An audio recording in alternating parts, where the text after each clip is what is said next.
સોનલબેન પ્રવીણભાઈ ચારણ સમરસ સરપંચ જાહેર થયા। સમરસ જાહેર થતાં તાલુકા વિકાસ અધિકારી, મામલતદાર અને ગોધરાના ધારાસભ્ય શીખે અભિનંદન પાઠવ્યા હતા। Story report by Chaman Rajput, Godhra. અને ગામના નાના માણસ જે છેવાડાનું છેલ્લું માણસ હોય એને લાભ આપવાનો પ્રયત્ન કર્યો હતો। એ બદલ ગામવાળાએ, મારા વડીલો, યુવાનો જે મારી કદર કરી અને મને બિનહરીફ સમરસ સરપંચ જાહેર કર્યો છે।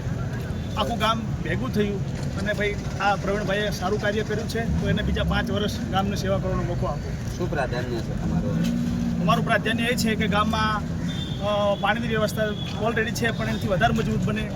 ના છેવાડાનું ગામ હોય, છેવાડાનું ઘર હોય એને આવાસનો લાભ મળે, રોડ રસ્તાનો લાભ મળે અને ગામમાં બધા એકતાથી રહે અને સંપીને રહે એવો મારો પ્રયત્ન રહેશે।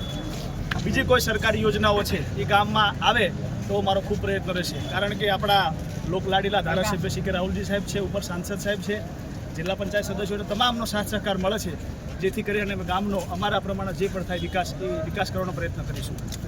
આપણું નામ? મારું નામ પ્રવીણભાઈ લક્ષ્મણભાઈ ચારણ, ગવાસીના વતની છું।